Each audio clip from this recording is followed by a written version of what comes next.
प्रकाशजी आमटे यांचे जीवन आणि कार्य. प्रकाशजी आमटे यांचा जन्म 26 डिसेंबर 1948 रोजी झाला.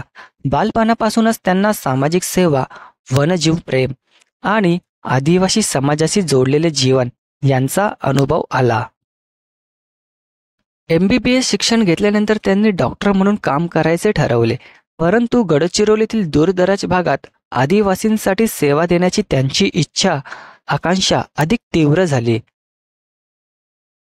प्रमुख कार्य आणि आव्हाने. आरोग्य सेवा. आदिवासी लोकांना मोफत आणि दर्जेदार आरोग्य सेवा देणे हे प्राथमिक उद्दिष्टे. शिक्षण. स्थानिक मुलांसाठी शिक्षण व्यवस्था उभारून त्यांना चांगल्या भविष्याची संधी देण्यात आली. वन्यजीव संरक्षण. वन्य प्राण्यांची काळजी घेताना त्यांना सुरक्षित वातावरण देण्याचा प्रयत्न केला जातो. प्रकाशजी आमटे हे महाराष्ट्रातील एक प्रेरणादायी व्यक्तिमत्व, ज्यांनी आपले संपूर्ण जीवन लोकसेवा, विशेषतः आदिवासींसाठी समर्पित केले आहे. त्यांचे कार्य प्रामुख्याने गडचिरोली जिल्ह्यातील हेमलकसा येथे चालणाऱ्या लोकबिरादरी प्रकल्पामध्ये आढळते, ज्याची स्थापना 1973 साली बाबा आमटे यांच्या संकल्पनेतून झाली. हा प्रकल्प तिथल्या आदिवासींच्या जीवनातील आरोग्य, शिक्षण आणि रोजगारांच्या गरजा पूर्ण करण्यासाठी चालवला जातो.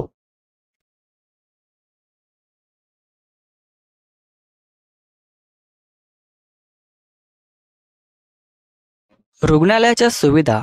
लोकबिरादरी प्रकल्पातील रुग्णालय हे आधुनिक उपकरणासह सुसज्ज आहे, ज्यामध्ये विविध आजारांवर उपचारासाठी आवश्यक असलेल्या सुविधा आहेत. हे रुग्णालय तात्काळ उपचार, शस्त्रक्रिया, दंत उपचार, प्रसूती सेवा आणि बालरोग यासारख्या विविध विभागातील सेवा प्रदान करते. आर्थिकदृष्ट्या दुर्बळ असलेल्या रुग्णांना येथे मोफत उपचार दिले जातात. वैद्यकीय कर्मचारी आणि त्यांच्या भूमिका. रुग्णालयात अनुभवी डॉक्टर, परिचारिका आणि सहाय्यक कर्मचारी कार्यरत आहेत. येथे कार्यरत असलेल्या डॉक्टरांनी आदिवासी समाजाच्या विशेष आरोग्य गरजा लक्षात घेतल्या आणि त्यांना आवश्यक वैद्यकीय सेवा पुरवण्यासाठी त्यांनी विशेष प्रशिक्षण घेतले.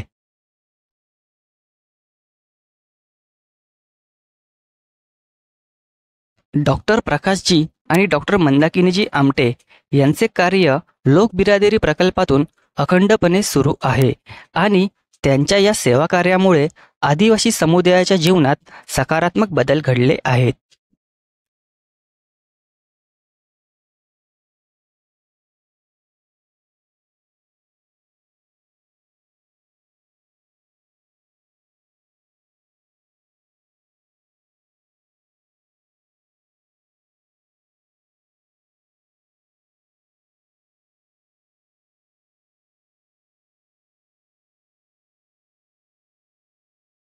शाळेचं ग्राउंड आहे, 400 मीटर ट्रॅक आहे. 400 मीटर हां.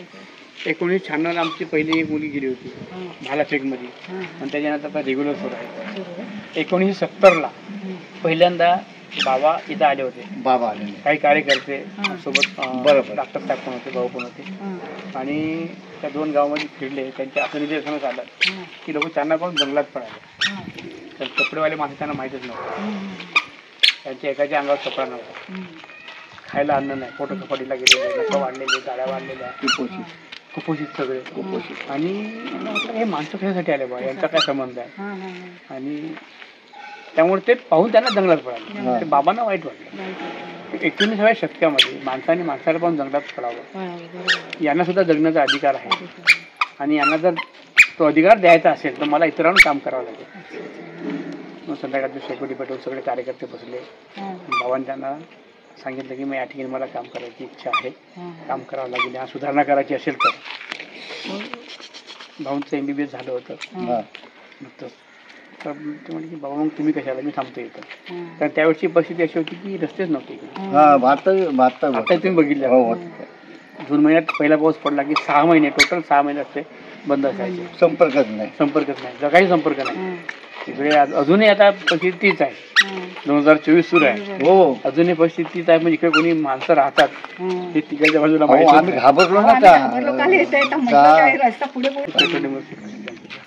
इथं मध्य प्रदेश, आंध्र प्रदेश, छत्तीसगड, तेलंगणा 4 राज्यात आपले पेशंट येतात. तिथून पेशंट येतात 4 राज्यातून ब्रेन, हार्ट आणि कॅन्सर सोडून सगळ्या प्रकारचे. इथं 12वीपर्यंत शाळा आहे. 650 विद्यार्थी आहेत. 650 विद्यार्थी आणि नीटचे 30 विद्यार्थी आहेत. नेटचे 30 विद्यार्थी. मागच्या वर्षी आमचे 6 विद्यार्थी MBBSला लागले आहेत. बापरे. आणि यावर्षी पण लागतील. भाऊंचे दोन्ही मुली इथंच काम करतात. डॉक्टर दिगंत आणि अनघा, मोठा मुलगा मोठी सून, गायनेकोलॉजिस्ट आहे. हे दोघं दवाखाना सांभाळतात आणि सगळ्याच प्रकारचे ब्रेन, हार्ट आणि कॅन्सर सगळ्या प्रकारचे. वर्षांनी तिथं सर्जरी कॅम्प देतात. 50 बेडची व्यवस्था आपली दवाखान्याची. तर आणि भाऊंचा धाकटा मुलगा अनिकेत आणि समीक्षा हे दोघं एज्युकेशन बघतात. एज्युकेशन शाळा सगळं बाहेरचं आणखी काही करायचं असेल प्रकल्पाच्या माध्यमातून 30 ठिकाणी आपण तलाव बनवून दिले आहेत. आणि तलावाच्या माध्यमातून गाव व्यसनमुक्त केले आहेत. त्यांना सांगितलं की तुम्हाला जर तलाव पाहिजे असेल तर दारू, गुटखा आणि खरा 3 गोष्टी बंद करा. बरोबर. पण मी काय म्हणते, मग ते तुम्ही शाळेमध्ये आदिवासींचेच मुलं आहेत का इथे? हो, 12वीपर्यंत फ्री आहे. दवाखान्यापासून शाळेपासून सगळ्या गोष्टी फ्री आहेत. सगळ्या गोष्टी फ्री आहेत. वया, पुस्तकं सगळे आपण संस्थेतर्फे देतो. प्रकल्पात 1000 लोक राहतात. 1000 लोक एका टायमाला म्हणजे 1000 लोक जेवण करतात. आणि हे सगळं फ्री आहे. सगळं दवाखाना वगैरे सगळ्या गोष्टी फ्री आहेत तिथं. त्याच्यामुळे सगळं आपण पेशंट वाढत आहे तिकडे. कारण येणे जाण्याचा जरा त्रास होतो. पण राहायला वगैरे त्यांना समजा 10 दिवस पेशंट असले, 15 दिवस पेशंट असले, ते पण त्यांना जेवण देतो. त्यांच्याबरोबर कोणी सोबती असतील त्यांना पण आपण जेवण देतो. एवढं कार्य कोण कुठं करतोय? ती व्यायामशाळा आहे. स्पोर्टच्या दृष्टिकोनातून बांधून दिली आपण. वरती कॅम्प्युटर लॅब आहे. 40 कॅम्प्युटर आहे. जेणेकरून त्यांना बाहेरच्या जगाची माहिती व्हावी त्यासाठी. केवळ त्या डॉक्टर मॅडममुळे इकडचे आदिवासी लोक कपडे घालायला लागले. त्यांनी बघितलं थंडीचे दिवस, लहान लहान मुलं कुडकुडतात, थंडीमध्ये फिरतात वगैरे. मग त्यांनी कपडे आणले, कपडे वाटप सुरू केले. बरेच दिवस ते एका साडीचे 3-3, 4-4 तुकडे करायचे. त्यावेळेस त्या जनता साड्या मिळायच्या त्या काळामध्ये. जनता साड्या मिळायच्या तर 4-4, 5-5 तुकडे करून तेवढेच गुंडाळायचे. मग हळूहळू कपडे घालायला लागले. अन्नच माहिती होतं. गावागावात आपले कार्यकर्ते पाठवले. शेती कशी करायची यांचं प्रशिक्षण दिलं. कारण दवा टाकला म्हणजे नुसतं गोळ्या वाटण्याचं काम नाही केलं. तर त्यांच्यात मेन म्हणजे विश्वास निर्माण केला. सगळं विश्वास निर्माण केला. प्रत्येक पेशंट आला भाऊ चौकशी करायची, बाप्पा नाही गावचा, आणखी घरी कोणी आजारी आहेत का, आणखी खाण्यापिण्याचं साधन काय तुमचं.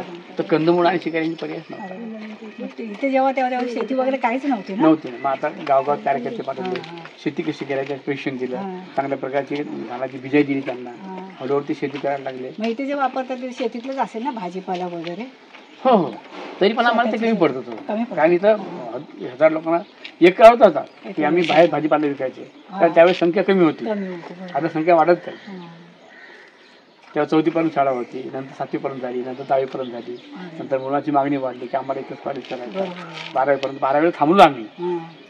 आता सिनियर कॉलेजचे पण आम्ही थांबलो इथं. कारण हा जो खर्च आहे हा फक्त विजिटरच्या डोनेशनवर अवलंबून आहे. जे विजिटर येतात त्याच्यावर डोनेशनवर आमचा खर्च अवलंबून आहे. त्यामुळे आता किती करायचं आणि काय करायचं याला आम्हाला थोडंसं लिमिट येते. आता मध्य प्रदेश, छत्तीसगडून पेशंट येतात. मध्यंतरी डिलिव्हरीसाठी एकीकडे समृद्धी महामार्ग आहे आणि एकीकडे हे मार्ग आहे. डिलिव्हरीसाठी ते बाई 35 किलोमीटर चालत आहे. 35 किलोमीटर चालत आपण विचार नाही करू शकत. आपण विचार नाही करू शकत. गाड्या ठेवल्यात ना ॲम्ब्युलन्स तुम्ही? आपण रस्त्यावर पाहिजे की नाही. नदीतून पाण्यातून हे माणूस नाही जाऊ शकत. एवढ्याशा रस्त्याने नाही जाऊ शकत. रस्त्यात पाहिजे की नाही. मग अनघाने त्यांच्यासाठी मार्ग सुरू केला. डॉक्टर साहेबांनी जसं पहिल्या डिलिव्हरीला पूर्वी आपल्या माहेरी येते माहेरपणाला, तसं त्यांच्यासाठी तिने माहेरघर सुरू केलं. आणि त्यांना आव्हान केलं की तुम्ही एवढा त्रास घेण्यापेक्षा 2 महिने आधी, 3 महिने आधी येऊन राहा. आणि आज आपल्याकडे 15-15, 20 बाया मुक्कामाला असतात, डिलिव्हरीसाठी आले असतात. आणि डिलिव्हरी झाल्यावर आपण त्यांना 10 दिवस ठेवून घेतो आणि नंतर मग असं का आजूबाजूचा परिसर आदिवासी सगळं आदिवासी आहे सगळं. आणि आमच्या इथं गावात गेलो त्या सगळे भामरागड. हो, आदिवासी बॉर्डर हे सगळे बॉर्डर. बरं वाटलं म्हणजे लोक. आता हा प्रकल्प 73ला सुरू झाला. 50 वर्ष झाले. कपडे घातलेले तेच ना. मग 50 वर्ष झाले प्रकल्प. तुम्ही सांगा 73 नंतर आम्ही 76ला शाळा सुरू केली. 10 वर्षात कारण त्या तक्रारी लोकांच्या तक्रारी वाढत गेल्या, हेच गेले सांगत गेले असं ते पेशंट आला आणि भाऊन विचारलं कशा नाही आला, मग बसने आलो. मग बसने आलं त्याच्याकडे तिकीट आहे का, तिकीट दाखवले. मग किती पैसे दिले, मग इतके दिले, परत घेतले का तर नाही घेतले, म्हणजे का नाही घेतले तर मला माहीत नव्हतं, हिशोबच माहीत नाही. रस्ता जवळ असल्यामुळे एक फायदा झाला की रस्त्यावर गाडी थांबवली आणि पैसे वसूल करून दिले. त्याचे पैसे द्यायला परत मिळाले. गावगावात मेसेज गेला आणि जे कोणी लुटल्या गेले होते, ज्यांना कोणाला त्रास झाला होता, ते गावचे गाव पूर्ण यायला लागले. तर लक्षात आलं की आपण खऱ्या अर्थानं सुधारणाच करायची असेल तर मग शाळेची आवश्यकता आहे, म्हणून लगेच 76 शाळा सुरू केली. शाळा सुरू केली. 73 ला मग विद्यार्थी येत नव्हते शाळेमध्ये, शिकून काय करायचं बा, त्यांना माहितच नव्हतं. सुरुवातीला जास्त विद्यार्थी नव्हतं ना, म्हणजे जवळपास 20-25 पोरं आणले होते, त्यातून पडून जायले. किमान खायला भेटते मला 3 टाइम, त्यामुळे मग ते राहायचे. ते परत पडायचे, परत त्यांना घेऊन यायचं, परत पडायचे, परत घेऊन यायचं. असं करता करता 2 डॉक्टर झाले. संधी मिळाली, संधी त्यांनी सोनं केलं. डॉक्टर कन्ना मोडावी तुमचा पहिला डॉक्टर आता पहिला सुपरटेंडेंट आहे, तो गायनेकोलॉजिस्ट आणि दुसरा बालरोगतज्ञ. आजची परिस्थिती अशी आहे की आमचे 1000 विद्यार्थी डॉक्टर आहेत, वकील आहेत, इंजिनियर आहेत, IIT मध्ये आहेत, जे आटला आहेत तिकडे सॉफ्टवेअर इंजिनियर आहेत, इलेक्ट्रिकल इंजिनियर आहेत, बऱ्याच ठिकाणी आहेत. ते असं एकही डिपार्टमेंट नाही की ज्या डिपार्टमेंटला आमचे विद्यार्थी नाही.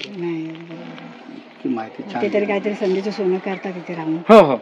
आणि बरेच जण म्हणतात की ते मग इथे येऊन काम करतात, तर पण ते आपल्या लोकांसाठी काम करतात त्या भागामध्ये. म्हणजे जे नवीन शिकणारे विद्यार्थी असतील त्यांच्यासाठी मग त्यांना शाळा मिळवून देणे, हॉस्टेल वगैरे मिळवून देणे किंवा त्यांचं ॲडमिशन करून देणे, हे सगळं काम करतात. ते त्यांना सांगितले, त्यांनी एक ग्रुप तयार केले. त्या ग्रुपमध्ये पैशाची गरज असली आहे तुमचे पैसे असतात हे करून देणे वगैरे, सुविधा करून देणे, या गोष्टी करतात ते. छान माहिती दिली. चला पुढे काय आपण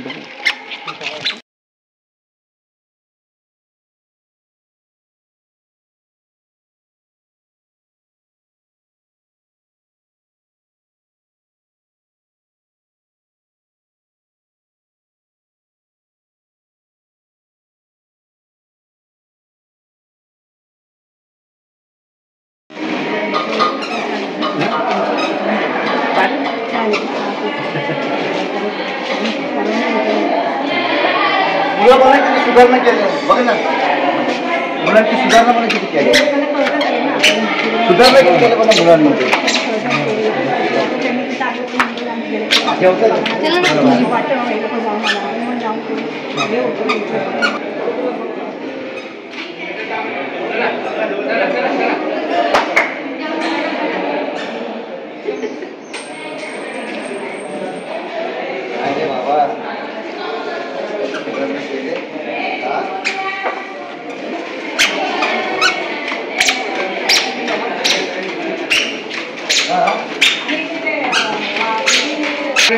मुलांनी काढले किती 300 विद्यार्थी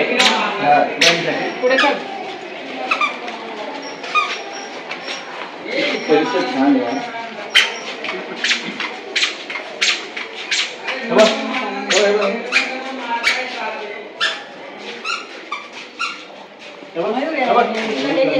सगळं मुलांनी काढलेलं चालायला दिलेला.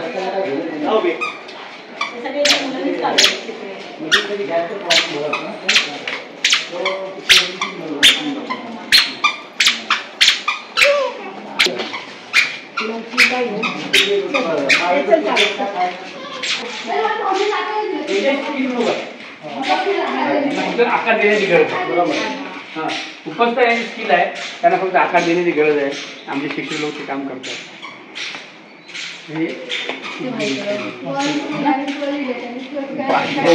हे सुचणं महत्वाचं आहे. महत्वाचं बरोबर. त्याला बघून काय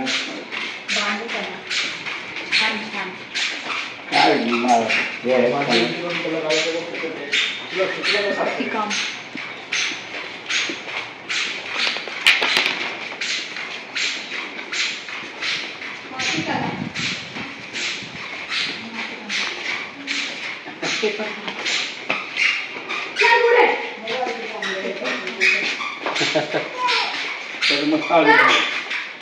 हा ते त्यामुळे चालते ते.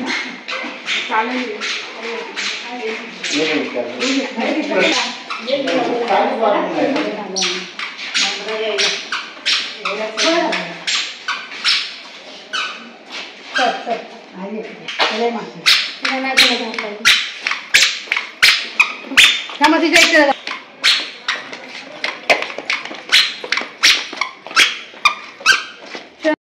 अच्छा, हे मुलांच्या वसतिगृह. ओके. ते घे ना, तिथे लिहिलेलं आहे.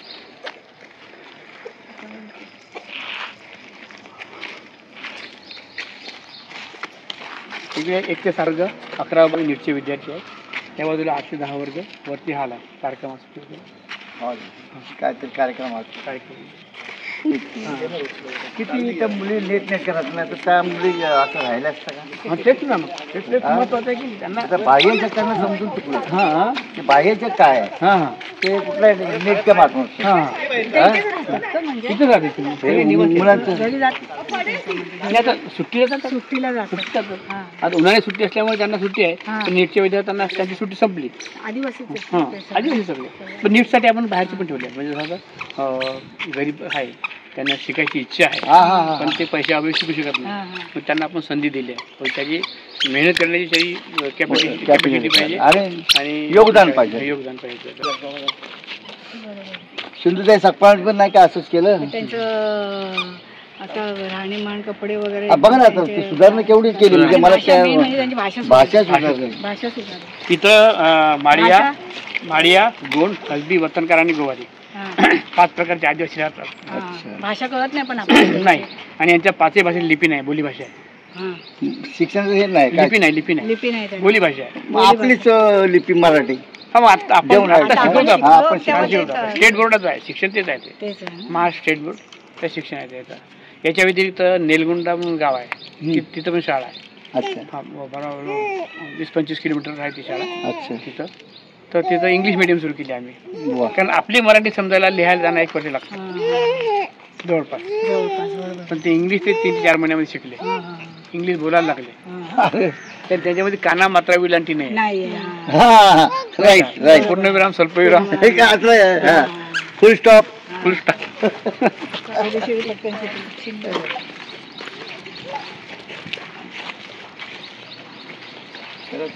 मी ऐकून वाचत होतो. हे आदिवासींचं सभागृह प्रत्येक गावामध्ये असं असतं. हां, हां. त्याला गोटूल असं म्हणतात. गोकुल गोटूल हा. म्हणजे गाव पंचायत. गाव पंचायत. संध्याकाळच्या वेळेस ढोल वाजला की हा, पूर्ण हा. गाव एकत्र येतं हां, हां. आणि मग त्यांच्या गावात काही चर्चा काय असतील समस्या वगैरे, असतील तर मग समस्या येऊन वगैरे त्या तिथे ठिकाणी ते वगैरे. मांडतात. आणि यांची स्त्रीप्रधान संस्कृती आहे. स्त्रीला प्राधान्य. हां, हां. जसं आपल्यामध्ये मुलींनी मुलाला दहेज द्यायचं हां. असतं त्यांच्यामध्ये मुलांनी मुलीला द्यायचं असतं. हां. ज्याची दहेज देण्याची ऐपत नसेल हां. त्या मुलांनी मुलीच्या घरी मग 2 वर्ष काम करायचं. अरे वा.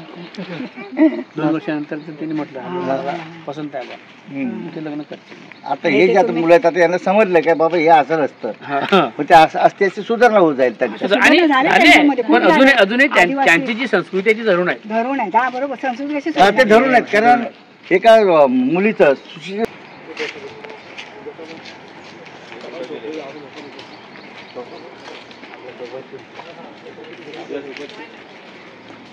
बांबूची झाडं होती. बाल उद्यान आहे.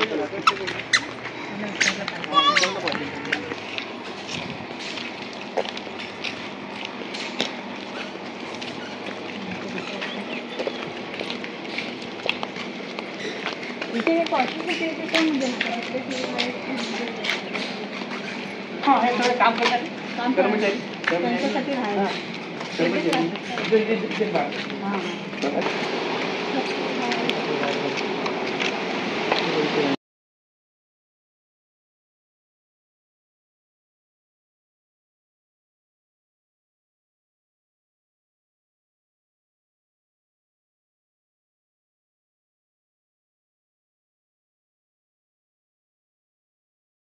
लोकबिरादरी प्रकल्पातील हस्तकला रूम हे माडिया गौंड आदिवासी समुदायाचा पारंपरिक कलेचा संगम असलेला एक महत्त्वाचे ठिकाण आहे. या रूममध्ये स्थानिक आदिवासी कलाकारांनी तयार केलेल्या विविध हस्तकलेचा संग्रह जो त्यांच्या संस्कृती, जीवनशैली आणि पारंपरिक कौशल्याचे प्रतिबिंब दर्शवते. हस्तकला रूममधील मुख्य वैशिष्ट्ये हाताने विणलेले कापड. येथील स्थानिक आदिवासींनी हाताने तयार केलेले कापड, शाल आणि इतर वस्त्रसामग्री येथे प्रदर्शनासाठी ठेवली जाते. या वस्त्रामध्ये स्थानिक, नैसर्गिक धाग्यांचा आणि रंगांचा वापर करून पारंपरिक डिझाईन्स तयार केलेल्या असतात. बांबू आणि लाकडाची शिल्पकला. बांबू आणि लाकडांचा वापर करून तयार केलेल्या विविध कलात्मक वस्तू या प्रदर्शन रूममधील आकर्षणाचे केंद्र आहेत. यात पारंपरिक घरे, बासरी, खेळणी आणि धार्मिक मूर्ती यांचा समावेश होतो. मातीची कला. माडिया गौंड आदिवासींची मातीशी जोडलेली कला विशेष महत्त्वाची. मातीपासून तयार केलेल्या मूर्ती, दैनंदिन वापरातील वस्तू आणि सजावटीच्या वस्तू येथे पाहावयास मिळतात. दागिने. आदिवासींच्या जीवनात दागिन्यांना महत्त्वाचे स्थान. येथे चांदी, पितळ आणि अन्य स्थानिक धातूंनी बनवलेले पारंपरिक दागिने प्रदर्शनात ठेवले आहेत. हे दागिने त्यांच्या सांस्कृतिक आणि धार्मिक परंपराचे प्रतीक आहेत. चित्रकला. माडिया गौंड आदिवासींच्या पारंपरिक पद्धतीने रंगवलेली चित्रे देखील या प्रदर्शन रूममध्ये पाहावयास मिळतात. गौंड कला ही खास वैशिष्ट्यपूर्ण शैली ज्यात नैसर्गिक रंगांचा आणि गहिरा अर्थ असलेल्या रेखाटने वापरली जातात. हस्तकला. रूमचे उद्देश. संस्कृतीचे जतन. या हस्तकला रूममध्ये स्थानिक आदिवासी कलेचे आणि परंपरांचे जतन केले जाते. इथे कलाकारांना त्यांच्या कौशल्याला वाव मिळतो आणि त्यांची कला पुढील पिढ्यांसाठी टिकून राहते. आर्थिक सशक्तीकरण. हस्तकला विक्रीतून आदिवासी कलाकारांना आर्थिक मदतीचे स्रोत मिळतो. यामुळे त्यांच्या कौशल्याला मान्यता मिळते आणि आर्थिकदृष्ट्या स्वावलंबी होण्यासाठी मदत होते. संस्कृतीचा प्रचार. या प्रदर्शन रूममुळे पर्यटक आणि बाहेरच्या लोकांना आदिवासी संस्कृतीचा अनुभव मिळतात. ही कला आणि कौशल्ये फक्त भारतातच नाही तर आंतरराष्ट्रीय पातळीवर पोहोचतात. हस्तकला प्रदर्शन रूम म्हणजे फक्त कलेचा एक कोपरा नसून आदिवासी संस्कृती, परंपरा आणि जीवनशैली एक महत्त्वाचा दुवा आहे. लोक बिरादरी प्रकल्पातील हस्तकला प्रदर्शन रूम हे आदिवासी समुदायाचा पारंपरिक कला आणि हस्तकौशल्याच्या प्रदर्शनाचे ठिकाण. या प्रदर्शन रूममध्ये स्थानिक आदिवासी लोकांनी तयार केलेली विविध हस्तकला, वस्त्रे, शिल्पकला, बासरी, दागिने आणि इतर कलात्मक वस्तू दाखवण्यात येतात. या रूममध्ये आपल्याला अनेक पुस्तके खरेदी करण्यासाठी मिळतात. त्यामुळे इथे आल्यावर नक्की हे पुस्तके खरेदी करा, कारण या भागातील आणि या प्रकल्पाची माहिती आपल्याला अजून चांगल्या प्रकारे समजेल. माडिया गौंड आदिवासींच्या जीवनशैलीतून स्फूर्ती घेऊन तयार केलेल्या या वस्तूमध्ये त्यांच्या सांस्कृतिक परंपरांचे दर्शन होते. या रूममधील वस्तू विक्रीसाठी देखील उपलब्ध असतात, ज्यामुळे आदिवासी कलाकारांना आर्थिक मदत मिळते. हस्तकलेतील प्रत्येक वस्तू ही त्यांच्या कौशल्याची आणि मेहनतीची साक्ष देणारी असते. लोक बिरादरी प्रकल्पातील पुस्तक रूममध्ये आदरणीय प्रकाश बाबा आमटे यांचे जीवन आणि कार्य यावर आधारित विविध पुस्तके आणि साहित्य उपलब्ध आहेत. प्रकाश बाबा आमटे हे आपल्या वडिलांचे म्हणजेच बाबा आमटे यांचे सामाजिक कार्य पुढे चालवणारे महत्त्वाचे व्यक्तिमत्व आहेत. त्यांचे जीवन, संघर्ष, सेवाभाव आणि आदिवासी समाजासाठी केलेल्या कार्यामुळे प्रेरणादायी आहे. पुस्तक रूममध्ये त्यांच्या जीवनावर आधारित पुस्तकातून त्यांची बालपणापासूनची प्रवासगाथा, शिक्षण आणि त्यांनी आदिवासी समाजासाठी सुरू केलेले कार्य वाचायला मिळते. विशेषतः प्रकाशवाटा हे त्यांचे आत्मचरित्रात्मक पुस्तक येथे लोकप्रिय आहे.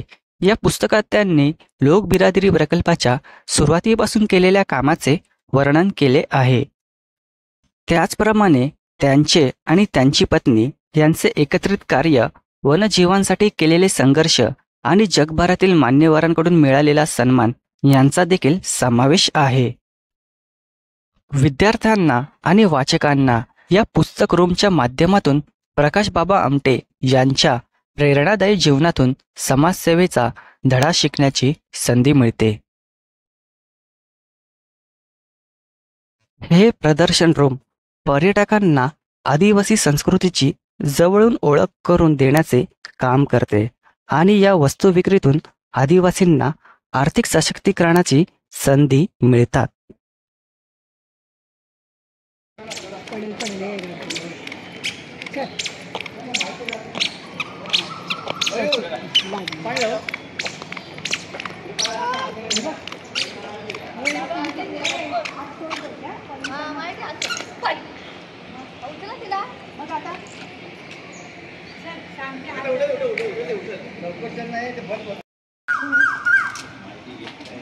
चल चल चल वरती ये, चल पुरस्कार बाबांचे बघायला मिळतील.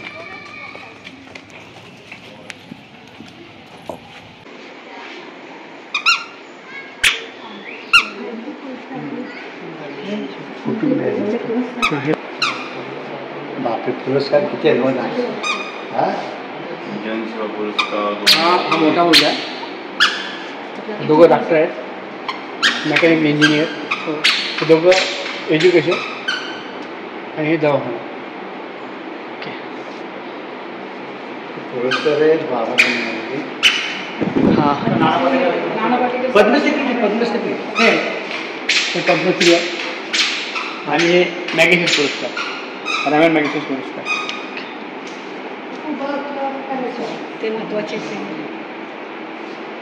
राष्ट्रपतींनी दिलेले ते सन्मानित केले. के.आर. नारायण, बापरे त्यावेळेच आहे ते. पण हे देणे सर्टिफिकेट आहे की आपले मेडल आपण घरी ठेवले. मेडल तेच म्हटलं ना. ते काय होते की सगळेजण त्याला हात लावतात. हात नाही लावत. आम्हाला फोटो काढायचा आहे. नाही नाही, फोटो काढायचं बरोबर आहे.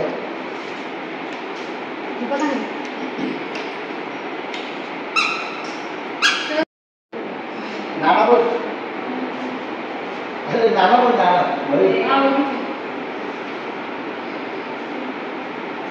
काय सुरू आहे ना.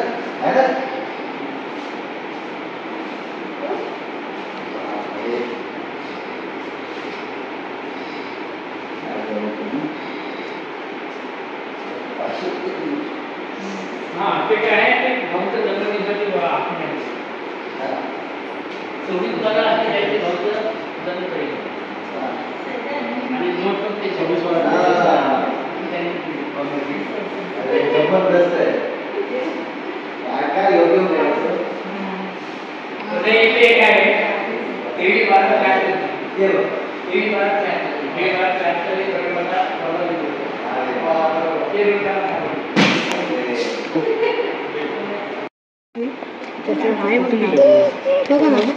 प्रकारा फाउंडेशन सेवा धार्मिक अवॉर्ड आहे. 26/12/48 हैदराबाद. त्याने दिली. गिफ्ट दिलेली टोटल त्यांची बर्थडे 23/12/73 संस्थेचा वर्धापन दिवस. संस्थेचा माझा पण त्याला ते नोट सापडली, त्याने ती दिली. ज्या दिवशी स्थापना झाली ना, त्या दिवसाची नोट. स्थापना दिवस. स्थापना दिवस. स्थापना दिवस.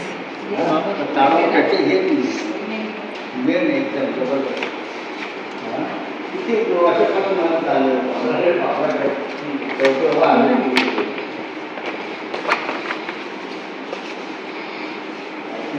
गणित असं आहे. मी हे पकडा किती सन्मान चित्र त्यांच्या हे ह्याचं monitor life foundation 23rd 29 Feb.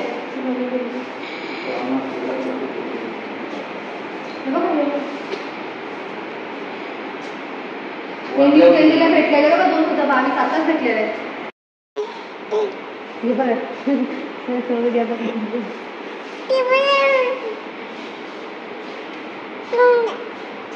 असे पण फोटो घेते बाबा आमचे.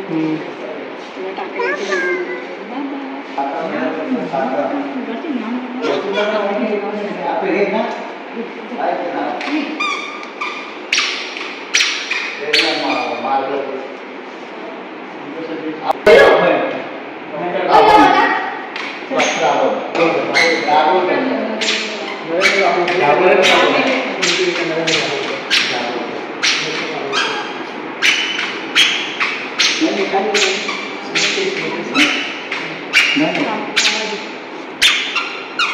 पुरस्कार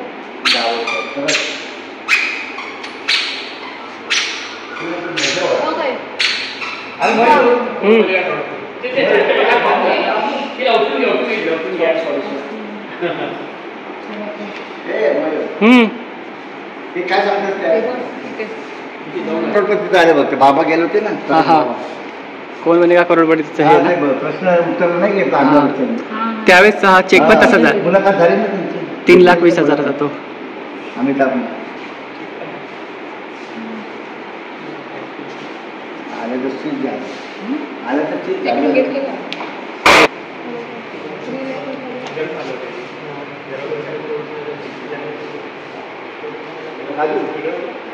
आणि तिकडे जायचं भाऊ, पाणी वगैरे तिथे खाली.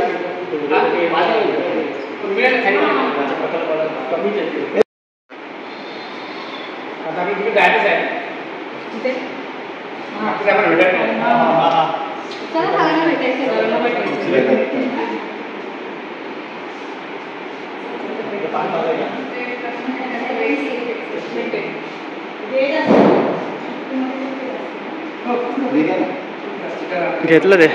प्रकल्पाची सुरुवात आणि उद्दिष्टे. लोकबिरादरी प्रकल्पाची स्थापना बाबा आमटे यांनी केली असली तरी पुढे त्यांच्या मुलांनी, विशेषतः डॉक्टर प्रकाशजी आमटे आणि त्यांची पत्नी मंदाकिनीजी आमटे यांनी या प्रकल्पाला चालना दिली. त्यांनी हा प्रकल्प चालवण्यासाठी स्वतःचे वैयक्तिक जीवन बाजूला ठेवून आदिवासींच्या समस्यांना केंद्रस्थानी ठेवून कार्य केले. लोकबिरादरी प्रकल्पाला मुख्य उद्देश म्हणजे गावातील आदिवासींचे जीवनमान उंचावणे आणि त्यांना आरोग्य, शिक्षण, रोजगारांच्या संधी देणे. प्रकल्पातील मुख्य विभाग आरोग्य सेवा. प्रकल्पात एक स्वतंत्र रुग्णालय जिथे डॉक्टर प्रकाशजी आमटे स्वतः वैद्यकीय सेवा पुरवतात. अत्यंत दुर्गम भागात असलेले हे रुग्णालय तिथल्या आदिवासींना आवश्यक आरोग्य सेवा, शस्त्रक्रिया, प्रसूती सेवा इत्यादी सर्व सेवा विनामूल्य देते. आरोग्याची कोणतीही पूर्वतयारी नसलेल्या या भागात लोकबिरादरीचे रुग्णालय एक जीवनदायी केंद्र ठरले आहे. शिक्षण. लोकबिरादरी प्रकल्पात आदिवासी मुलांसाठी एक शाळा चालवली जाते ज्यामध्ये त्यांना मराठी आणि इंग्रजी शिक्षण दिले जाते. येथे विद्यार्थ्यांना अत्याधुनिक तंत्रज्ञान, संगणक, शिक्षण, क्रीडा, कला या सर्व क्षेत्रात विकसित होण्यासाठी योग्य मार्गदर्शन दिले जाते. विकास आणि रोजगार प्रशिक्षण. या प्रकल्पात आदिवासींना स्वावलंबी बनवण्यासाठी विविध प्रकारचे रोजगार प्रशिक्षण दिले जाते ज्यामध्ये हस्तकला, विणकाम, शेतीचे आधुनिक तंत्रज्ञान यांचा समावेश.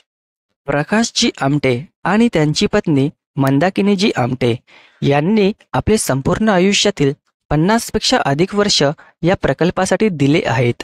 त्यांचे समर्पण, आदिवासींसाठी असलेला जिव्हाळा आणि कष्ट यामुळे लोकबिरादरी प्रकल्प आज देशातील एक अद्वितीय उदाहरण ठरले आहे. त्यांना त्यांच्या कार्याबद्दल अनेक राष्ट्रीय आणि आंतरराष्ट्रीय पुरस्कारांनी गौरवण्यात आले. सकारात्मक परिणाम. लोकबिरादरी प्रकल्पामुळे हजारो आदिवासींचे जीवनमान उंचावले. या प्रकल्पाने गडचिरोली जिल्ह्यातील शिक्षण आणि आरोग्याच्या क्षेत्रात क्रांतिकारी बदल घडवून आणला. तसेच तिथे वाढलेले वन्यजीव संरक्षणाचे महत्त्वपूर्ण पैलू स्थानिक लोकांमध्ये जागृती निर्माण करत आहे. प्रकाशजी आमटे. त्यांचे कार्य अत्यंत आदर्शमय आणि अनेकांना प्रेरणा देणारे आहे. त्यांच्या कार्याची माहिती अधिक सविस्तरपणे आपल्या व्हिडिओत आपण सादर करत आहोत. चला तर मग आपण त्यांची भेट घेऊया.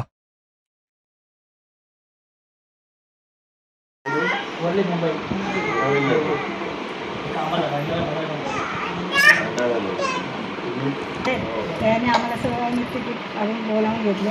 तर म्हटलं आम्हाला तुमची भेट घ्यायचीच आहे. आमचं खूप वर्ष आता भंडारा, मुंबई आणि मग नाशिकला घरी.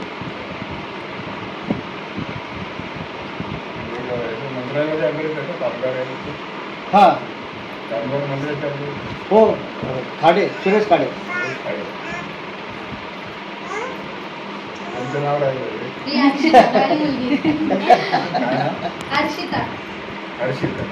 बाबा नमस्कार सर. बाबा नमस्कार. बाबा वर्षाचे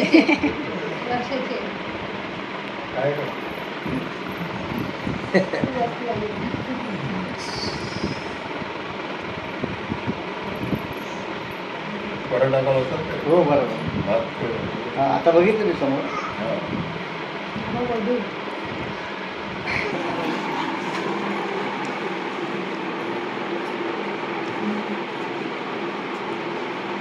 खाल्ला.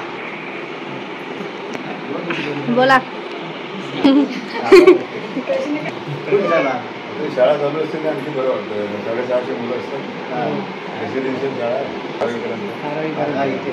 नीटचे क्लासेस चालू आहे सध्या. एक जुनी असते इकडे.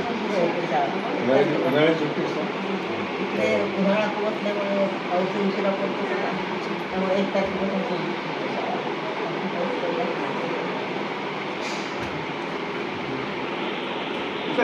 इंडियामध्ये पण आहेत. बरेच डॉक्टर डॉक्टर झाले, इंजिनियर झाले. त्याला IITला ॲडमिशन मुंबईला पवईला. वेगवेगळ्या क्षेत्रामध्ये गेले. आपण संधी दिली फक्त. आधी यांना संधीच नव्हती. अभ्यास केला तर मेहनतही करावं लागतं. मेहनत लागते. घेऊन त्यांनी मेहनत केली पाहिजे. आता ऑलिम्पिकमध्ये पण गेले ना? ऑलिम्पिकमध्ये बी भरपूर मुले गेले ना. खेलो इंडियामध्ये आहे. हां, खेलो इंडिया तिकडून सिलेक्शन होईल. तिकडून सिलेक्शन होईल. हां, म्हणजे खेलो इंडियामध्ये ते ऑलिम्पिकची तयारी करतात. ऑलिम्पिकची तयारी करतात. त्याच्यामध्ये ते तिला चांगलं दाखवलं तर ती ऑलिम्पिकमध्ये सिलेक्शन होऊ शकतं. ॲथलेटिक्समध्ये आहे. हां. लोक काटत असतात. हा. त्यांना असं ॲडव्हेंचर स्पोर्ट्स आवडतात त्यांना. जीवनच ॲडव्हेंचरच आहे. सायंटिफिक जर दिलं तर त्याला त्यांचं कोचिंग सगळं पाहिजे. हां. त्यामुळे त्यांना मग यश मिळतं. यश मिळतं पुढे जाऊ. नुसतं आपलं ताकदपणा असून चालत नाही. त्याला सायंटिफिक हां. आधी आनंदवन म्हणजे तिथे हे होतं बाबांचं कुष्ठरोग वगैरे ते निदान होतं. आनंदवन ते चंद्रपूरच्या साईडला. आनंदवनला. आणि ते आपण प्राण्यांचं हे करतो. हेमल कसं आनंदवन संस्था एकच आहे. महारोगी सेवा समिती बरोबर. हां. म्हणजे जे रजिस्टर करावे लागतं आपल्याला. हां. ती 1949 साली बाबांनी रजिस्टर केली. बाबांनी मग ते आनंदवन केलं सगळं. 1970 साली आम्हाला इकडे घेऊन आलं. पिकनिकसाठी दाखवायचं म्हणजे. आणि मग इथं काम करणं म्हणजे आदिवासीमध्ये अगदीच मागासलेलं होतं. म्हणजे जंगली जनावरांसारखं आयुष्य करायचं. मग इथे आपण काहीतरी याच्यासाठी पण करू. आता कुष्ठरोग झाले आपण आनंदवनात आहे. तर इथे आपण सरकार जागा मागितली. 73 साली आपल्याला ही जागा मिळालेली होती. 1973 लोक कुठेतरी नाव ठेवलं आणि गाव हेमलकसा. म्हणजे पहिलं आनंदवनची स्थापना झाली. त्याच्यानंतर मग आपलं हेमलकसा जरा म्हणजे आता याला पण म्हणजे हे जी आपल्या सगळेच असे आणि रिहॅबिलिटेशन म्हणजे त्यांना ट्रेनिंग देऊन समाजामध्ये त्यांना जे भीक मागत होते लोक त्याच्यामुळे स्वाभिमान जागृत केला बाबांना. आणि इकडे यांना आपण सगळी संधी दिली. आरोग्य, शिक्षण, शेती, तलाव, वॉटरशेड मॅनेजमेंट सर्वांगीण विकास याला म्हणतात. सर्वांगीण विकासाचे प्रयत्न केले. आता 50 वर्ष होऊन भाग्यवान आमचे मुलं आणि सुना त्यांनी सगळी जबाबदारी घेतलेली आहे. त्यांनी आपल्या कल्पना अंमलात आणत असते. असा वाढत गेला. आणि तरुण त्यांना मदतीला नीटच्या क्लासेसला आमच्याकडे व्हॉलंटियर्स आहेत. गावाला आपल्याला लाखो रुपये खर्च करून लोकांचे क्लासेस तरी गोंधळ आहे. मोठा घोटाळा झाला. नीटच्या क्लासेस हो, नीटच्या क्लासेस आपले सगळे एकाच वर्गात मुलं पास झाली ना. तू एकाच वर्गातली मुलं पास झाल्यामुळे पुष्कळ घोटाळे. एक तर आता नुसतं झाला पहिल्यांदा. आता ते चौकशी चालू झाली तर आता किती ठिकाणी पेपर फुटले ते तो एक झाला. आता बाहेर त्या चौकशी सुरू आहे आता. चालू आहे. CBI त्यांनी ते पण आपण आपले त्यांचं व्हॉलेंटियर त्यांना फ्री शिकवतात. गेल्या वर्षी 6 जणांना मिळाली. या वर्षी आता पुन्हा परीक्षा नाही गेली तर 4-5 जणांना मिळू शकतो. आता आता कोर्टात गेल्या ना.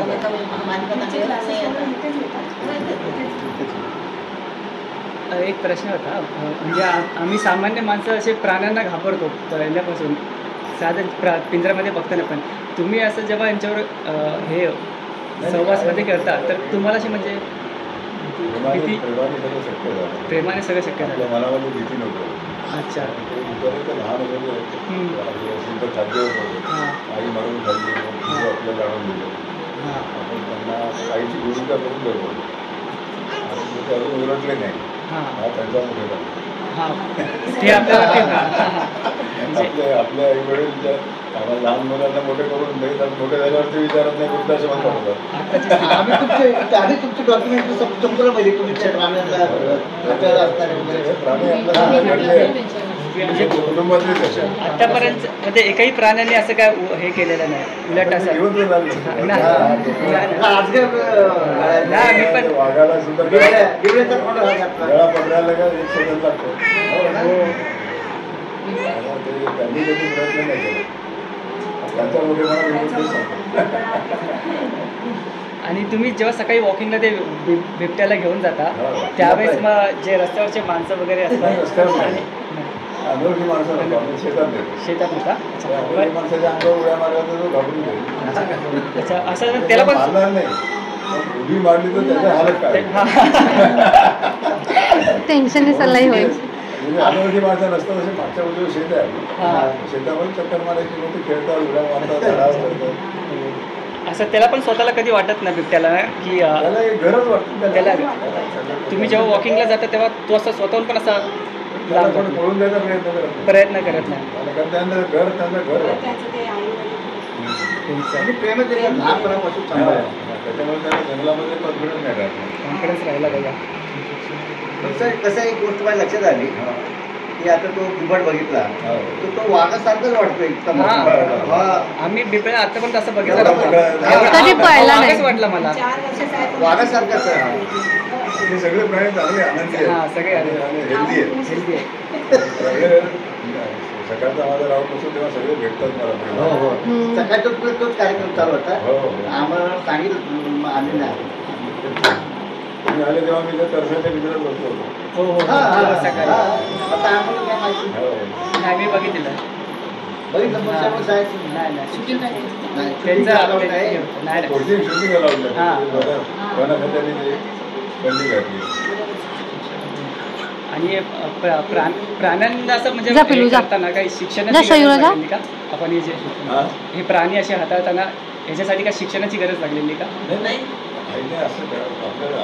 आपली इच्छा पाहिजे. तुमच्या प्रेमामुळे ते सगळं शक्य झालं. सगळं प्रेमाने तुमच्या हे डॉक्टर नाही कोणी नाही काही नाही. मायेचा हात फिरवला त्याला. तुमच्या मायेने सगळे प्राणी आजार पण झालं तर माणसाच्या औषधावर त्याचे डोसेस कमी जास्त करून त्यांचा इलाज होतो. सगळे चांगले आनंदी ठेवल्याचं मला सांगायचं. समाधान आहे. सगळे म्हणून नाचायला लागतात गेलो की हा. हो. बाकीचे सगळे दरवाजात वाट पाहतात ना केव्हा आपल्याकडे येतील.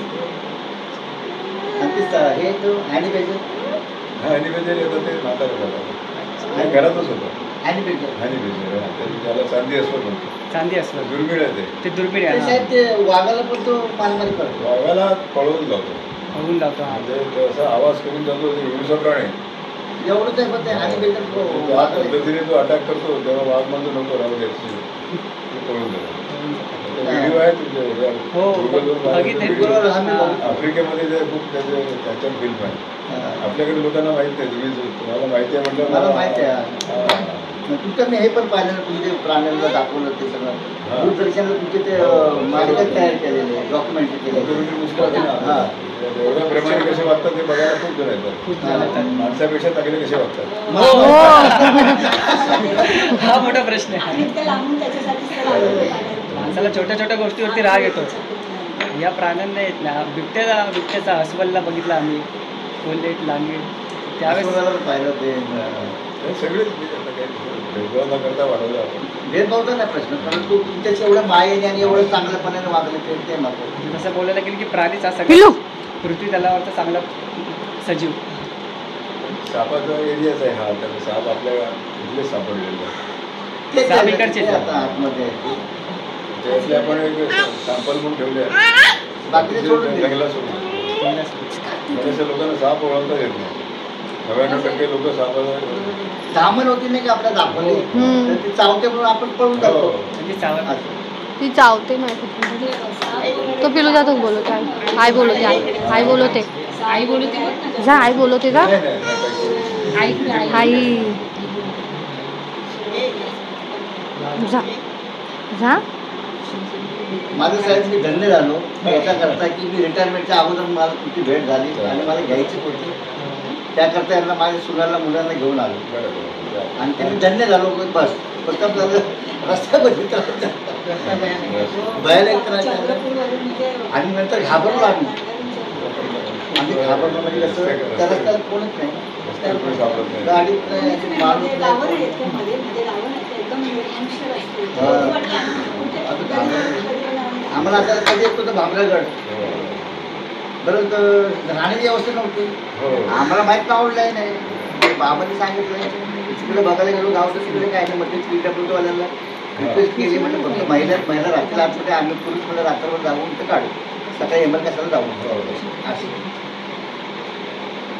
सर ते तुमच्यावरती जो पिक्चर आला होता हां. ती कल्पना म्हणजे ते स्वतःहूनच आले होते मग ती सगळी चित्रीकरण इकडचंच आणि जे नानांनी भूमिका केलेली तुमची ते आपलेच होते प्राणी त्यांनी जे हाताळलेले पिक्चरमध्ये फक्त हात माझा होता. फक्त हा तुमचा होता अच्छा. हे माहित हे आता आम्हाला आता समजलं. हे आम्हाला माहित नव्हतं हे माहित नव्हतं 100 माहित आणि म्हटलं नानच करतं ते सगळं. आम्हाला वाटतं ते नानाच करतं म्हणजे तुमचा हात होता आणि ते चित्रीकरण करत होते तुमची बॉडी अच्छा हे आपल्याला हे आम्हाला माहित होतं फोटोग्राफी काही शक्य आहे. नाही हा नाही साहेब आम्हाला माहित नव्हतं. त्याच्यासाठी इथे राहावं लागतं ओळख व्हायला. नाही पण बाबांनंतर तुम्ही एवढं महान कार्य पुढे नेलं आणि कुठं पुढे नेता आणि नुसतं प्राण्यांवरती नसतं तर इकडच्या आजूबाजूचे जे समाज आहेत त्या लोकांनाही उच्च शिक्षण देऊन तुम्ही भारताचं नाव रोशन करण्यासाठी ऑलिम्पिक खेलो इंडिया यासारख्या हो. त्यांना एवढं सक्षम सगळ्या करतात क्षेत्रामध्ये सगळ्या सर्व क्षेत्रात यांचं नाव ऑल इंडियामध्ये नाही वर्ल्डमध्ये. हो पूर्ण जगामध्ये अमेरिकेला गेले नव्हते का अमेरिकेला गेले. दाखवलं व्हिसा दिला नव्हता. मंत्रालयात दाखवलं व्हिसा नव्हता. हां हां. हो. तुमची आर्थिक परिस्थिती खराब आहे म्हणून व्हिसा नाही दिला मला. हां. अमेरिका अमेरिका पेपरवाल्यांनी फोन केला. हां, पेपर खूप आले ते. त्यामुळे मग दिला मग त्यांनी आपण कोणाला नाकारला. हां. त्यांना ते कळलं नाही ना तुमचं महान कार्य आहे. हो. जा ऐका जा ऐका जा ऐका जा काय बोलायचं फोटो काढून घ्या सगळं विचार ना. तुमचं शिक्षण तुमचं शिक्षण पूर्ण सगळं शिक्षण नागपूरला मेडिकल कॉलेज एकच होतं आमचं. त्यावेळेस एकच नागपूरला एकच मेडिकल कॉलेज आमच्या बाकी विदर्भात मेडिकल कॉलेज येत नव्हतं. आम्ही तिकडे होतो. एकच medical college government medical college आहे. GMC एकच कॉलेज तिथे ॲडमिशन मिळालं तर डॉक्टर इतर ठिकाणी कुठे शिक्षण झालं इकडे आलं. डॉक्टर झाले नाही का त्यांनी इकडे फॉर्म घेतलं. त्याचे कोणाचं मोबाईल माझा पडल्या तिने हे करते पाय ठेवले. मेडिकल कॉलेज मुंबई पुणे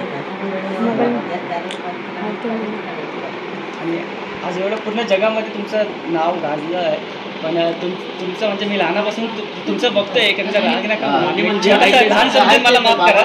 मी तुमचं राहणीमान म्हणजे साधंच बघतो. मी लहानाचा मोठा झालं ते आणि आत्ताच्या क्षणाला प्रत्यक्ष बघतोय तेही साधे राहणीमान म्हणजे याचा साधेच लोक आहेत. साधे लोकांनी मोठं केलं. आम्ही तसंच आहे. मोठं त्यांचं आहे. सिम्प्लिसिटी जगात कीर्ती अशीच नाही झालं. पिलू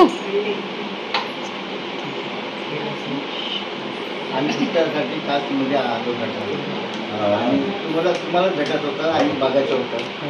तुमच्या डोळ्याने काय बोलवते जा पिलू पिक्चरमध्ये काय बघितलं बोलवते मला. जा पिक्चर बघितला तो तिथे काय तो त्याच्या अगोदर पण आम्ही पेपरमधून वाचायचो आणि पेपरमध्ये वाचतो बातमी. तो तिथे डॉग येतो झोका झोका त्यावेळेस पेपरमध्ये KBC बोलवलं होतं. KBC ला आला होता program. हो हा, KBC तेव्हा आम्ही बघितलेला ते पण पाहिलं. ते पण पाहिलं.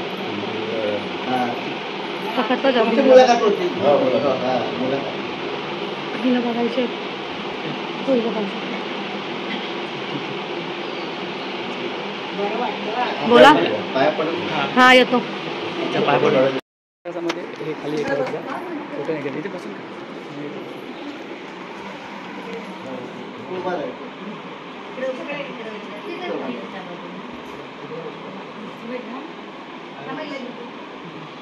सगळे दिसतात त्याला समजून.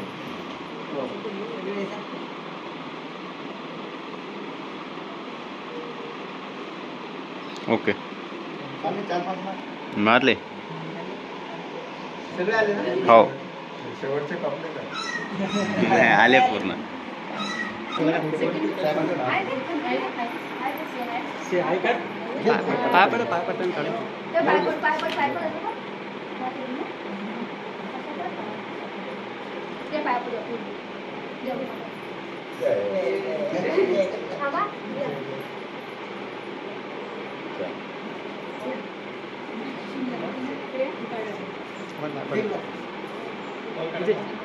त्यांच्या काढतो मी काढतो.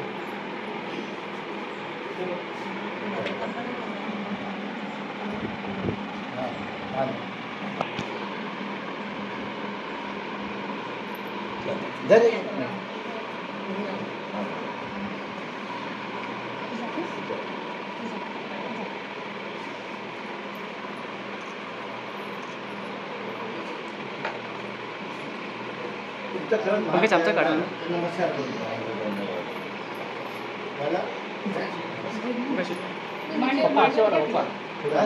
हो दीदी आमचा काढा शूटिंग. इथून फोटो काढा. फोटो काढा जरा.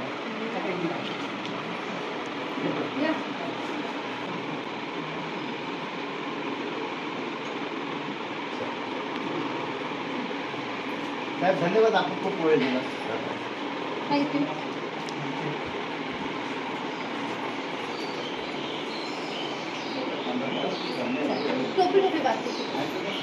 बाय कर पिलू. बस बस मग तिकडे इकडे बस. थँक्यू. थांबा तो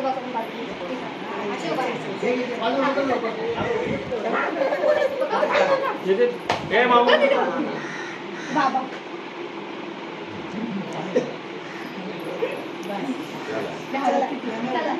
लो बिरादिरी प्रकल्प हेमलकसा येथील पाळीव प्राण्यांचा विभाग हे प्रकल्पाचे एक महत्त्वपूर्ण अंग.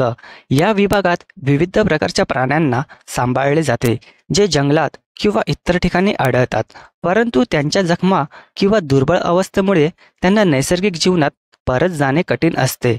यामध्ये वाघ, बिबट्या, हसवल, माकड, साप इत्यादी वनप्राण्यांना समावेश असतो. प्रकल्पातील कर्मचारी आणि स्वयंसेवक प्राण्यांची विशेष काळजी घेतात. प्राण्यांना अन्न, निवारा आणि औषध उपचाराची संपूर्ण व्यवस्था केली जाते. येथे प्राण्यांना नैसर्गिक जीवनाच्या जवळपास असलेल्या वातावरणात ठेवले जाते, ज्यामुळे त्यांच्या नैसर्गिक सवयी आणि आदत कायम राहतात. हे प्रकल्प फक्त प्राणी संरक्षणापुरतेच मर्यादित नाही, तर या प्रकल्पात येणाऱ्या पर्यटकांना आणि विद्यार्थ्यांना वनजीव, जैवविविधता आणि निसर्ग संवर्धनाचे महत्त्व समजावून सांगितले जाते. यामुळे वन्यप्राणी आणि मानवी जीवन यामधील संतुलन टिकवण्यास मदत होते. डॉक्टर प्रकाशजी आणि मंदाकिनीजी आमटे यांनी या पाळीव प्राण्यांसाठी प्रेम आणि करुणा दाखवत त्यांना घर दिले.